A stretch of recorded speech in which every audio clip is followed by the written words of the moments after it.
did not manage to spy on Russia. You couldn't manage to spy on China. So what you did was next best. You spied on your own friends. Well done, Uncle Sam. Hi, if you're new here, I'm Kylie, just another Army vet, and today I'm reacting to a video from the Chanakya Dialogues. This is Massive Pentagon Security Breach, West Ukraine War Plans Exposed, TCD with Major Gaurav Arya. Let's get to it.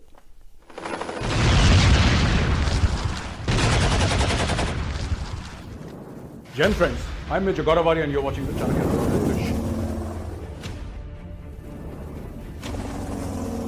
Time and I've shared it on the Chanakya Dialogues time and again. There is enough evidence to prove that special forces were active in things that it will have to ramp up physical presence in Indonesia in case of an attack from China, because China claims parts of Indonesia also.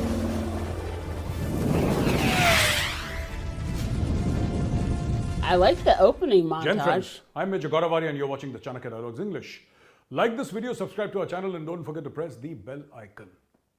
So friends, what's happening is that in the United States of America, there has been a massive security breach and a massive security leak, and this pertains specifically to the Russia-Ukraine war. Now what has happened is that, initially these documents were leaked and they were found on a social media platform. Discord. Now, this social media platform is called Discord. So this is a messaging platform, and on Discord, these files were moving around. There are initially 40 odd files. Now, after which 10 files, they say that migrated to a bigger community focused on the Minecraft computer game. So from Discord, it moves to Minecraft, and 50 documents with secret and top secret stamps are absolutely out. They're out in the open. I mean, secret and top secret documents are not meant for people who they are not meant for actually. So according to this guy's friends in his Discord group, they said that he initially started uploading all these top secret documents as kind of a flex move, saying, hey, I have access to this top secret information and I don't care what their rule says, I'm going to do whatever the hell I want. I can't put it any better. They are supposed to be top secret, eyes only kind of stuff, very, very confidential. You can't, and here they are in the open domain and people are discussing them, top secret stuff. This is not the first time that Pentagon has been breached. The Pentagon is leaking like a sieve. The American security apparatus, they managed to be halfway successful after Afghanistan. I don't want to say they've been successful. Even in Vietnam and other places, Iraq, America has hardly met with success, but whatever little success America counts on its own, that is just because of raw muscle power, the ability to send bombers and fighters to faraway countries. And so yes, I think the US has, 9 aircraft carriers? Fly them off the decks of aircraft carriers, etc. I don't think America is being very, very smart about this. Now, dozens of classified US documents have been leaked and are now circulating on the internet. Images of the classified files have appeared on messaging app Discord since February, complete with timelines. Please listen to this. Complete with timelines and dozens of military acronyms. The documents, and some marked top secret. Some marked top secret, paint a detailed picture of the war in Ukraine and also offer information on China and allies. Pentagon officials are quoted as saying the documents are real. So first of all, Pentagon has admitted that these documents are real. Yeah. Okay.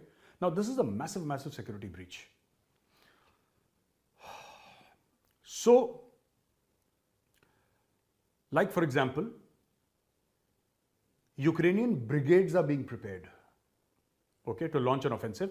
And it says very specifically in great detail, these are the number of tanks, these are the number of other armored vehicles, these are the artillery pieces, which are being provided to Ukraine by its Western allies, and these are the timelines of the attack, and these are the ground conditions across eastern Ukraine as the spring progresses.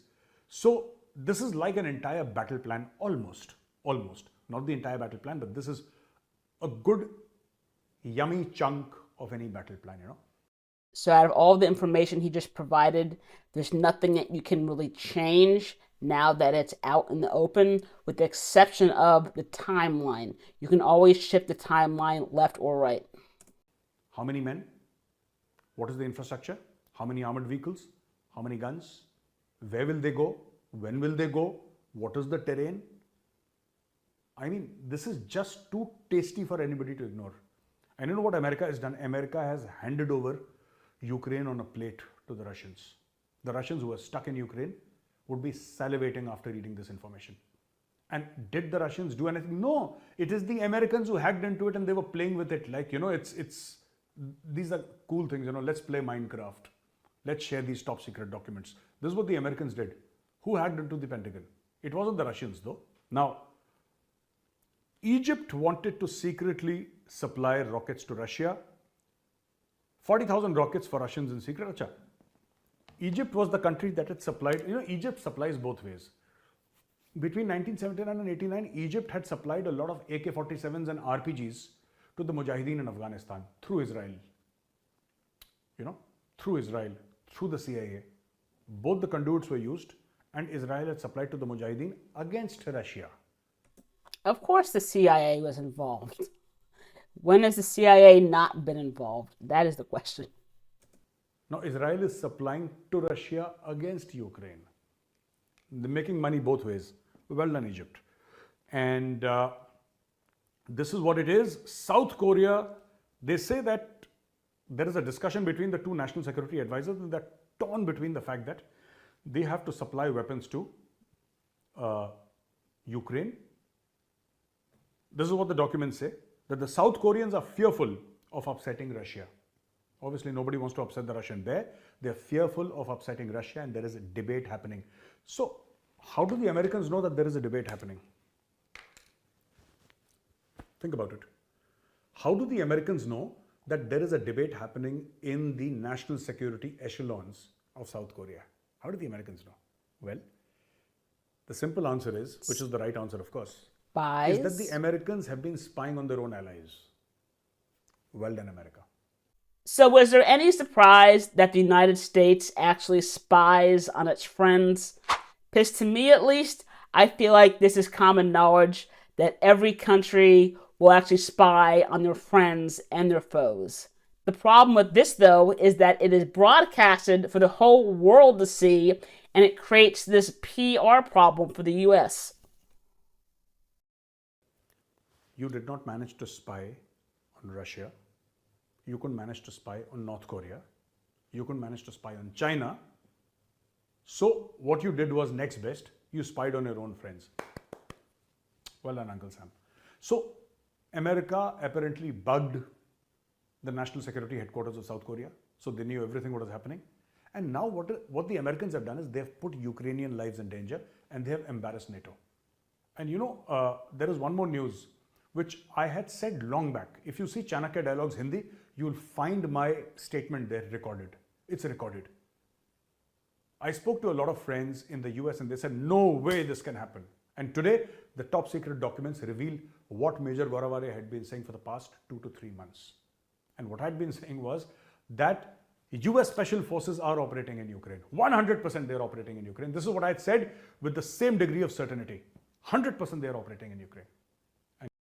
So for months, I've been hearing rumors that United States and other allied special forces are actually operating in Ukraine. I've gotten comments under some videos as well as some emails saying exactly that. And my question always was, well, okay, but is there any proof? And I could never find anything. But now we have proof. And today, the news is that these leaked top secret documents reveal that yes, special forces have been inside Ukraine, and the number given is UK 50. I had specifically mentioned UK Special Air Services or the Special Boat Service, SBS and SAS.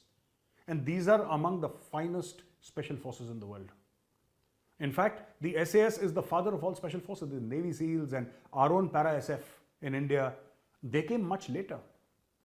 So he is spot on. U.S. Army Colonel Charles Beckwith actually spent time with the British SAS learning their methods, and when he returned home to the U.S., he founded his own special forces group based on the SAS model. You may have heard of it. It was the Delta Force. They came much, much later. The original big daddy of special forces was always SAS, the British SAS. You know that wing dagger which the para SF uses with Balidan written? I'm sure all of you have seen it, this thing. That is originally the wing dagger of the SAS, in which they write who dares wins. So instead of we write Balidan, they write who dares wins. And it is the identical dagger, almost identical. And that dagger was earlier with the they still wear it with a lot of pride. So what they're saying is that 50 UK special forces are there, followed by Latvia 17, France 15. No surprises. You know, the French Foreign Legion could very well be, or French special forces could very well be there. The US 14, I had specially mentioned in my video. I don't know if the editor can find it out and give you a link here. If he can, great. If he can't, feel free to look for it somewhere. I'm sure it's there in Chanakya Dialogues Hindi. That, I had mentioned that US Navy SEALs are operating there. The Delta Force is operating there. The Green Berets are operating there. And I'll tell you why I said this. And now this has come true. They've also said that one person from Netherlands, one special forces guy from Netherlands is also operating there. So close to about 100 people. Now, what they're doing is, it's very important to understand what these guys are doing. If I were to guess, they are training the Ukrainians on how to use all this new weaponry and equipment that we're giving them, as well as helping them out with some of the tactics. All these, special forces, like for example, the Navy SEALs or Green Berets or Delta Force or SAS, SBS, the French special forces, what are they doing? They are guiding. They are advising.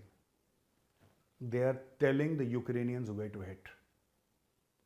I was always wondering, it's been a year, and who is fighting this war of attrition? Who has turned Ukraine into quicksand? It's not the Ukrainians. I salute the Ukrainians' fighting spirit.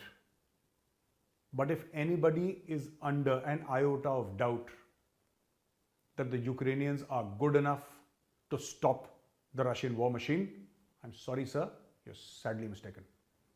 You're very sadly mistaken. You have Navy SEALs operating in Ukraine. You have Delta Force operating in Ukraine. You have Special Air Services, the best of the best, operating there. And what they're doing is, they are telling, it takes months and years to perfect a weapon system. Months and years to perfect a weapon system. Yes. Suddenly there is this whole Javelin anti-tank missile system, the best in the world. And suddenly Ukrainians are targeting these tanks with pinpoint accuracy. How's that here? However computerized a weapon system, it takes years to perfect. And you keep on practicing till the time the weapon becomes an extension of your own body. There should be no difference between your body and the weapon. It should be the same. It should be a part of your body. Where did they reach that level of perfection? Who told the Ukrainians that, if you dynamite this building will fall this way because this is the amount of explosive you have to put in this, this pillar of the building, right? And this is how the building will fall, and the Russian tanks will come, they'll get stuck here. Then from here you fire the javelins, and from here you fire rockets. And this is how, who's teaching the Ukrainians all this? All those groups mentioned are teaching them that, but the Green Berets especially, their whole job is to go in and to train other armies. This is technical stuff. And again, not to take away anything from the Ukrainian fighting spirit. But the fact of the matter is, and Russia is not wrong, when Russia says that we are not fighting Ukraine, we are fighting NATO. And this is what the Americans' leaked document claim. And I have been saying this from day one because it's very simple. People have attributed so many things, People are talking about technical stuff. Even in the Fauj, even in the army, they're talking about technical stuff, which Faujis will do, because that is their trade and that is what they've been, that is their bread and butter. That's what they've seen throughout their lives. That, this is the mistake that the Russians committed. This is the mistake that the Russians committed. But how do the Ukrainians suddenly become so smart as to take 100% advantage of all the Russian tactical and strategic mistakes? Today, it comes to light that, with the Ukrainians, there was a small detachment of Navy SEALs which were telling them, okay, this bridge you leave, this bridge you blow up, and when they come, here is what you will do. Because this is what the Navy SEALs excel in. This is what the SAS excel in. Small group of people, small team concepts, going from one place to the other unnoticed. These guys will never fight a frontal war. They are not meant to fight like the infantry. The special forces are not meant to fight. Infantry, like I was in the infantry, we were taught always, that ours is a numbers game, right? So when we attack, it is 9:1. Like we are the attackers and somebody's up in the mountains, we call it modification M, right? So like for example, Kargil, one Pakistani soldier from here will be attacked by 9 Indian soldiers. Why? Because he's firing from top. He has got an advantage. We don't have an advantage. We don't know out of 9 how many will reach. All 9 will not reach. Maybe only 3 will reach or 2 will reach. So enough need to reach on top to neutralize that Pakistani and take over that position, right? Similarly, I think modification for the plains or something for the desert is 1:3 or something. I've forgotten a long time back that I studied all this, but Ukraine, the way these guys are fighting, and I've been thinking about it for a very long time and I've shared it on the Chanakya Dialogues time and again. There is enough evidence to prove that special forces were active in Ukraine and are still active in Ukraine. There is no other way Ukraine has been, getting the Russian forces stuck.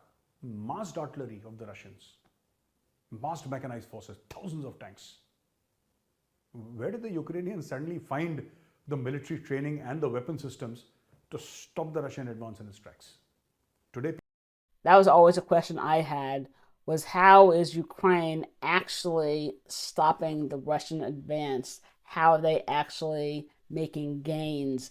How are they actually doing this considering just how large and how well trained Russia is? So yes, he did bring up some very important questions. people say over 100 special forces, over 100 special forces of NATO countries, and Russia is not wrong when Russia says that it's fighting against NATO. Russia is not so much fighting, of course they're fighting against Ukraine. It will be wrong to say they're not fighting against Ukraine.